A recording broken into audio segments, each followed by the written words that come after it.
क्यों अमेज़न नदी पर पुल बनाना है नामुमकिन? आखिर क्यों अब तक कोई इस नदी पर पुल नहीं बना पाया है? क्या ये नदी शापित है या इसके पीछे छुपा है कोई खतरनाक रहस्य? दोस्तों, आज के समय में पूरे विश्व भर में साइंस और टेक्नोलॉजी इतनी ज्यादा बढ़ गई है कि लोग मंगल ग्रह पर बसने की बात करने लगे हैं, लेकिन धरती पर अभी भी कुछ ऐसी चीजें हैं जिनके आगे सब हार मान चुके हैं। दोस्तों, आपने अमेज़न जंगल के बारे में तो सुना ही होगा, जो कि अपने आप में ही एक रहस्य है। ऐसा कहा जाता है कि अमेज़न में इतने रहस्य छिपे हैं जिनमें से केवल 10% रहस्यों का पता चल सका है। ऐसा कहा जाता है कि अमेज़न के जंगलों में कुछ ऐसी जनजातियां हैं जिन्होंने आज तक बाहरी दुनिया से अपना संपर्क नहीं किया है, और अमेज़न के जंगलों के बीच से ही अमेज़न नदी बहती है। अमेज़न नदी पेरू की एंडीज पर्वतमाला से निकलकर पूर्व की तरफ बहती है, जो कि आयतन के हिसाब से विश्व की सबसे बड़ी और लंबाई के हिसाब से नील नदी के बाद दूसरी सबसे बड़ी नदी है। और दुनिया का सबसे बड़ा सांप एनाकोंडा भी अमेज़न नदी में ही पाया जाता है। और ऐसा माना जाता है कि अमेज़न नदी के नीचे एक छुपी हुई जुड़वा नदी है जिसकी चौड़ाई के बारे में आज तक कुछ भी पता नहीं चल सका है। खैर, ये सब तो आप जानते ही होंगे, लेकिन क्या आपको पता है कि इतनी एडवांस साइंस और टेक्नोलॉजी होने के बावजूद भी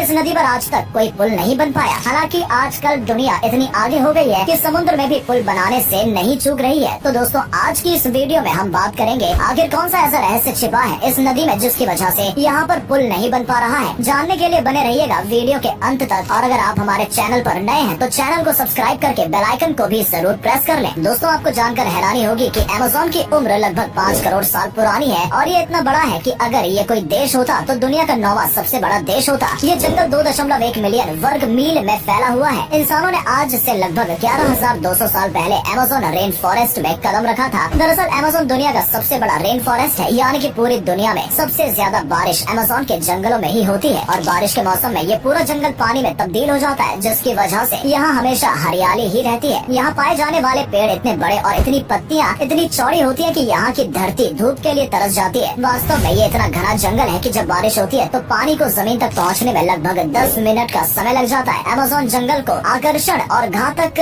दोनों के रूप में जाना जाता है। आपको जानकर हैरानी होगी कि पृथ्वी पर जितने भी जीव हैं, उसके 1/3 को एक साथ आप अमेज़न के जंगलों में ही देख सकते हैं। यहाँ पर लगभग 40,000 पौधों के और 25 लाख कीड़ों की प्रजातियाँ पाई जाती हैं। और ये रेन फॉरेस्ट इतना बड़ा है कि इसका एरिया 70 लाख वर्ग किलोमीटर में फैला हुआ है, जो कि हमारे भारत देश के कुल क्षेत्रफल से भी ज्यादा है। और ये कहना गलत नहीं होगा कि अमेज़न रेन फॉरेस्ट जानवरों के लिए सबसे बड़ा प्राकृतिक आवास है। अमेज़न को धरती का फेफड़ा भी कहा जाता है, क्योंकि दुनिया को 20% ऑक्सीजन इन्हीं जंगलों से मिलती है। ये लगातार कार्बन डाइऑक्साइड अवशोषित करता है और ऑक्सीजन वायुमंडल में छोड़ता है, और इन्हीं जंगलों के बीच से अमेज़न नदी बहती है। इसकी 1100 से भी अधिक सहायक नदियाँ हैं, जिनमें से 17 नदियों की लंबाई 1500 किलोमीटर से भी अधिक है, और इनमें करीब 3000 से भी ज्यादा मछलियों की प्रजातियाँ पाई जाती हैं। यहाँ इलेक्ट्रिक ईल नाम की एक मछली पाई जाती है जो 8000 वोल्ट की बिजली पैदा करती है। यही नहीं, पिराना जैसी मांस खाने वाली मछलियाँ भी यहाँ मिलती हैं। ये ब्राजील, पेरू, बोल्विया, कोलंबिया तथा इक्वाडोर से होकर बहती हैं और अटलांटिक महासागर में जाकर मिलती हैं। दुनिया भर में जाने वाला मीठा पानी में 20% पानी अमेज़न से ही आता है। अमेज़न के किनारों पर 9 देश बसे हुए हैं, जिनकी जनसंख्या लगभग 3 करोड़ तक है। ये देश Brazil, Bolivia, Peru, Ecuador, Colombia, Venezuela, Guyana, French Guiana और सुरीनामा है। इनमें 1/3 हिस्सा ब्राजील का है। सब जानते हैं कि पुल 2 जगहों को आपस में जोड़कर उनके बीच में संतुलन बनाने का काम करते हैं। और इस साइंस टेक्नोलॉजी की दुनिया में जहाँ बड़े से बड़े पहाड़ों को काटकर पुल और सड़कें बनाई जाती हैं, और समुद्रों में भी बड़े बड़े पुल बने दिखाई देते हैं जिनके बारे में हम कल्पना भी नहीं कर सकते, वहाँ इस नदी पर अब तक कोई पुल क्यों नहीं बन पाया है? इस 6400 किलोमीटर लंबी नदी पर कोई भी पुल न होना हैरत में डाल देता है। लेकिन सवाल ये है कि क्या अमेज़न नदी पर पुल बन पाना संभव भी है या नहीं? तो दोस्तों, अमेज़न नदी पर पुल बनाने में ढेर सारी चुनौतियाँ हैं, जिसमें सबसे पहली चुनौती है यहाँ का मौसम। दरअसल शुष्क मौसम में नदी बस 3 मील की ही होती है, लेकिन वहीं बरसात के मौसम आते ही नदी का पानी 30 फीट तक बढ़ जाता है, और जो 3 मील की क्रॉसिंग होती है वो 30 मील की हो जाती है। अब आपके दिमाग में ख्याल आ रहा होगा कि अरे बरसात में तो सारी नदियाँ डूब जाती है, फिर भी पुल तो बने हुए हैं, तो यहाँ क्यों नहीं? तो दरअसल अमेज़न नदी में एक दिक्कत है कि जब यहाँ पर बरसात का मौसम आता है तो अंदाजा लगाना मुश्किल होता है कि नदी का कौन सा किनारा डूबेगा और कौन सा बचेगा। और मान लीजिए पुल बना भी दिया जाए, और अगर बारिश की वजह से पुल के दोनों किनारे डूब जाए तो इस पुल का बनाने का क्या फायदा? इसके अलावा अमेज़न में कब मौसम बदल जाए और कब बारिश हो जाए, इसका भी कोई निश्चित समय नहीं होता। दूसरी वजह है इस नदी के किनारे की मिट्टी जो बहुत ही ज्यादा नर्म है, और तीसरी वजह है पानी वाली घास। लेकिन इन सब चुनौतियों का भी सामना किया जा सकता है, लेकिन फिर भी अमेज़न नदी पर पुल क्यों नहीं है? इसके पीछे एक और दिलचस्प वजह है। दरअसल अमेज़न नदी पर कोई पुल इसलिए नहीं है क्योंकि यहाँ पुल की जरूरत ही नहीं है। अमेज़न नदी ज्यादातर ऐसी जगहों से होकर गुजरती है जहाँ पर जनसंख्या ही नहीं है या फिर न के बराबर है, और जो जनसंख्या इन किनारों पर रहती है उनके लिए ये नदी ही उनका मार्ग है और ये लोग कार या अन्य वाहनों के बजाय बोट और फेरी से सफर करते हैं। और जैसा कि हमने बताया कि अमेज़न नदी के किनारे की मिट्टी इतनी ज्यादा नरम है कि इस पर पुल बनाने के लिए अच्छा खासा खर्च आएगा और ऐसे में ज्यादा जरूरत नहीं होने की वजह से ये पुल नहीं बनाया जाता। फिर भी ऐसा नहीं है कि यहाँ कभी कोई ब्रिज नहीं बना। अमेज़न की एक सहायक नदी निग्रो पर 2010 में यहाँ 2 माइल्स लंबा एक केबल ब्रिज बना था जो ब्राजील के मनाउस इंडुरबा शहर को जोड़ता है। ये पुल अमेज़न के मेन रीजन में नहीं था, पर फिर भी पर्यावरणवादियों के लिए ये पुल निराशा का कारण बना था। और ऐसा भी माना जाता है कि अगर यहाँ पर पुल बनते हैं तो यहाँ पर विकास तो पहुँचेगा, लेकिन इसके साथ प्रदूषण भी पहुँचेगा। और जब मानव का आवागमन यहाँ होने लगेगा तो यहाँ रहने वाले जीवों का अस्तित्व संकट में आ जाएगा। और सिर्फ इतना ही नहीं, एक बार जब मानव सभ्यता ने पूरी तरह से यहाँ प्रवेश कर लिया तो वो लोग जंगलों को काटेंगे और अगर ऐसा होता है तो मानव जीवन भी खतरे में आ जाएगा। क्योंकि जैसा कि हम जानते हैं कि 20% ऑक्सीजन हमें इन्हीं जंगलों से मिलती है, जो कि निश्चित रूप से प्रभावित होगी। और अमेज़न नदी का पानी काफी साफ सुथरा है और अगर यहाँ पुल बनता भी है तो बाकी नदियों की तरह ये नदी भी प्रदूषित हो जाएगी। और आजकल जिस तरह से जलवायु परिवर्तन हो रहा है, ये पूरी दुनिया के लिए परेशानी बना हुआ है। और अगर ऐसे में मानव जाति का रुख अमेज़न के जंगलों की तरफ हो गया तो स्थिति बहुत ही ज्यादा भयानक हो सकती है। क्योंकि इंसान अपने निजी स्वार्थ के लिए किस हद तक गिर सकता है, ये शायद आपको बताने की जरूरत नहीं है। दोस्तों, यही कारण होगा जिसकी वजह से आज तक अमेज़न नदी पर कोई भी पुल नहीं बना है। तो इस बारे में आपका क्या मानना है? क्या भविष्य में अमेज़न नदी पर कोई पुल बनना चाहिए या नहीं? कमेंट करके हमें जरूर बताइएगा। और वीडियो पसंद आई हो तो वीडियो को लाइक और चैनल को सब्सक्राइब जरूर कीजिएगा। धन्यवाद।